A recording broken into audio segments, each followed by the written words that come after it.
Hello, bookish friends and family. Welcome back to Coffee Over Apples. My name is Steph. I had a really cool idea for a suggestions video based on a TikTok that I did, and since then decided that I'm going to make a long form video about it so that I could get the chance to really elaborate on what the connections are, my thought process. These are books I would recommend based on my Magic the Gathering commanders.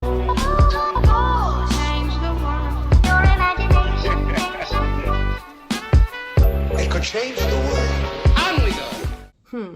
Maybe for those of you who don't know what commander is, I'm going to explain it. So basically a commander deck in Magic is 100 cards. And from those 100 cards, you have one card. So your 100th card is usually your commander.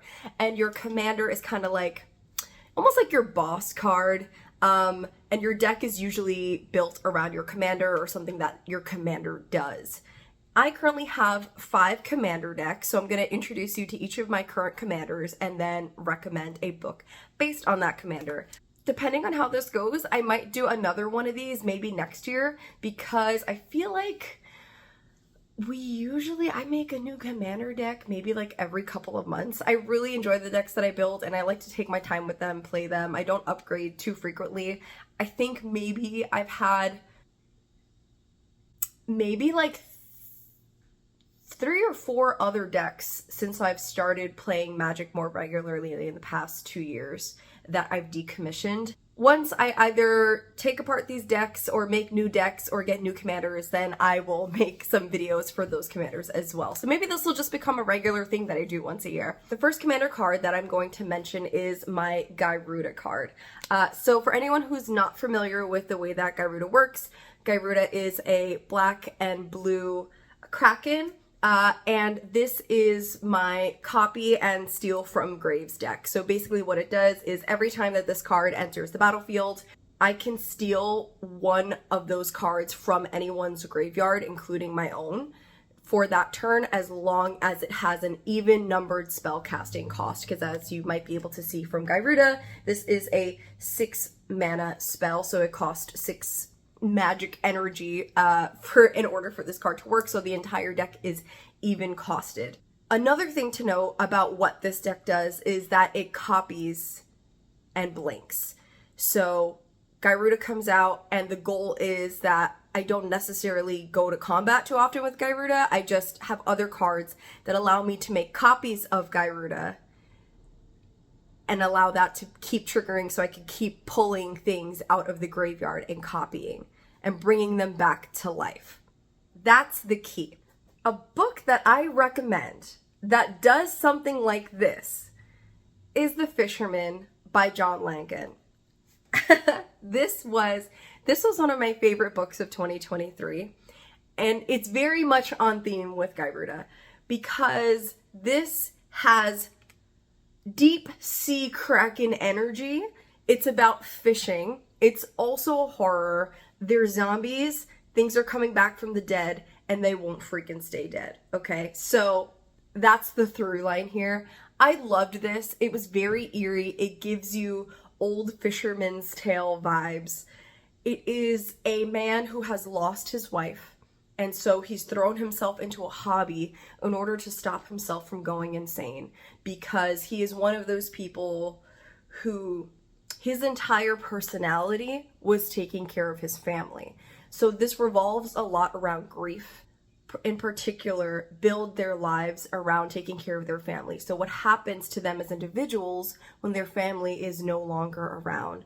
Send them on a mission to see if some old fisherman's tales will allow them to get their purpose in life back. So I adore this book so much, and it's relatively short. The art is amazing. Takes place in the Catskills in New York. Seeing the connection here? Cool. I hope you like it. I am a sucker for slivers, okay? This is for Sliver. This is a secret lair for Sliver. I adore slivers. They're basically like little demon cats, demon worm cat things, and I love them. They have hive mind, which basically means that the more slivers you have, the more the abilities work together. So this particular sliver gives all the other slivers Cascade, which I'll talk more about in one of my other commanders, which is a Cascade deck.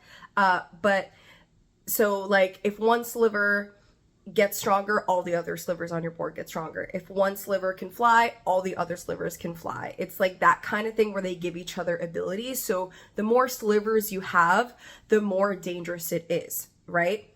Follow me here. My recommendation for first sliver, or just slivers in general, is House of Leaves, because the more you have people talking about House of Leaves, the more real it becomes.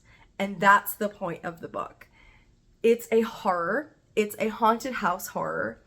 And we've got multiple stories going on. We've got a story in the footnotes of Johnny, who's this guy who comes across the manuscript for House of Leaves, which was written by another guy who died, who was blind, but writing about House of Leaves from other people, or writing about the house from other people who have seen a film about the house.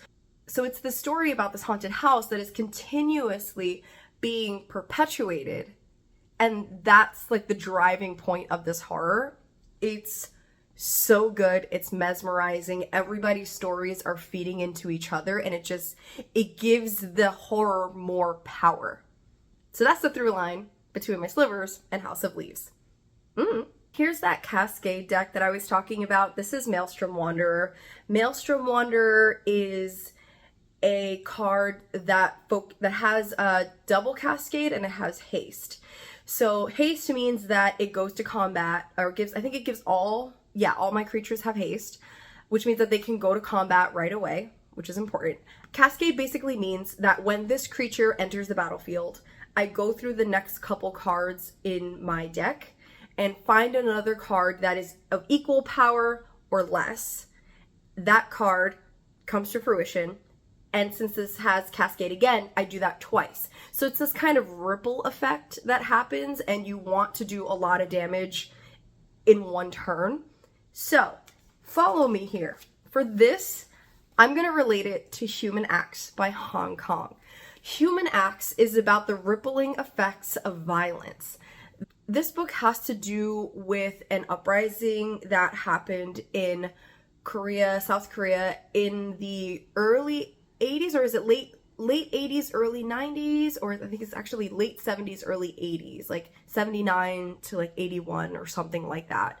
It's about these people who are trying to protect themselves against a dictator like head of government who is trying to overthrow everybody who's being more outspoken, and so there's a massacre that happens. True story, right? This author gets permission from people who are relatives or people who survived this incident like 50 years ago to write a story about the rippling effects of that violence and the immediacy of, in one day there being peace, and the next day taking people who are not soldiers and having to go into combat unexpectedly. And each story kind of cascades into the next story of, here's a person that was affected, either searching for or helping the next person, and they all kind of come together about events that happened, I think, like within a couple days. So it's very heartbreaking, it's very sad, but I think that you might be able to see what I'm getting at here. This commander is a little bit of a staple commander, I guess, from my understanding of it, because a bunch of people have Chatterfang decks. Chatterfang is just great. Chatterfang is a warrior squirrel general. Chatterfang has Forest Walk, which basically means that if your enemy, your opponent, also controls forests, then they can like walk across the trees and punch them in the face, which is pretty great. So that's important. And then Chatterfang's bottom ability here is that you can pay a black mana, so a black energy, and then take squirrels, sacrifice them, and kind of chuck them at the enemy in a way, like do damage to the enemy by sacrificing squirrels. So for Chatterfang, I'm going to recommend Mapping the Interior by Stephen Graham Jones. This is also a horror. I think you're kind of noticing a theme here that a lot of these are horror or like horrific. I mean, they're commanders. There's a lot of black in here, mana-wise. I like dark things. It's a monster-themed game. Like, what are you gonna do, right? It just kind of makes sense that there's a lot of horror being recommended here. Plus, I'm a horror reader, so like, So if you're not subscribed, subscribe. Anyway, so Mapping the Interior is a story about a young boy living with his mom and his brother. His father has passed away. They are Native American, and I don't think they're living on a reservation, but they're talking about, I think, what it means to be Native American and like the side effects, the generational trauma and connection to like modern day just survival for people whose family was removed, the economic impacts of that, because he's got a single mom who's struggling to put food on the table. His dad passed away. And in the beginning of the book, we know that he is waking up from nightmares and he thinks that he sees his dad's spirit following him around the house. Now, he doesn't know if the spirit is here to help or here to harm. He is trying to connect himself with his heritage and with spirituality in order to make a connection with his dad. And he in particular is like, what do I need to do in order to make my dad come to me? Because what he starts to notice is that his dad comes to him in times of distress. So he starts putting himself in situations that are potentially dangerous, so sacrificing his well-being in order to make his dad appear. Sacrifice, connection, that kind of thing, roots. I love this book. It left me speechless. It has some scenes where I can kind of still see them in the back of my mind, and it haunts me. You know that feeling, if you ever got where, you know, it's dark and you're just kind of minding your business, and maybe from another room, maybe in the adjacent kitchen or the adjacent living room or the adjacent hallway where a light is on, you think you see something pass by in your peripheral, but you're not entirely sure. That's what this book is. Freaking phenomenal. And my last commander deck is actually a partners deck. So this is Ikra Shidiqi, the Usurper. Ikra is a wizard and it has menace. Whenever a creature I control deals combat damage to a player, I gain life equal to that creature's toughness. The other half of this deck is, for the partner card, is Ravos Soul Tender. Has flying. Other creatures I control get +1/+1 power and toughness, and at the beginning of my upkeep, I can return a target creature card from my graveyard to my hand. Here's the points that I'm getting at with these two cards. Return from the grave. Buffness and menace. Okay? These things are relevant for Prosperous Demon. I adore Prosperous Demon. It is a novella. The way that I haven't read the second book in the series is a freaking crime. I am guilty as charged, okay? Prosperous Demon is basically Constantine. He is not a priest, definitely not a priest, doesn't use religious means to do exorcisms at all. It's kind of got a medieval settings vibe, but without like an actual date being specified. Our main character hates his job, but his job is to exorcise demons because he has the ability to see them.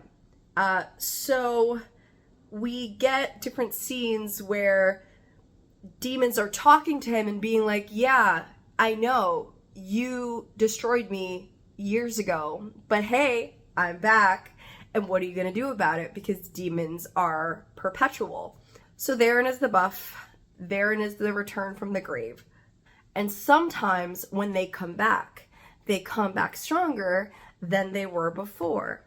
So it's like he can cast them back to hell, but they're going to come right back in some other shape or form. To me, this book is a comedy. It's like a comedy horror, but it's a really dark comedy horror. Like, it's really fucked up. So that being said, I adore this, and please pick it up. Also, the cover art is amazing, just like these. Here is a closer look in case you can't see that, because they are pretty shiny. These are foils. Also, if you play Magic, let me know what kind of decks you have and what commanders you have. Or I'm also thinking about doing a video where I recommend books based on my favorite Magic cards. So if you have any Magic cards that you would like me to recommend a book for, drop it in the comments below. All right, so those are the books that I recommended based on my commander decks. I post videos whenever I feel like it. Thanks for watching. Bye. On we go. What's it making, Mr. Wonka? Mr. Wonka work the factory.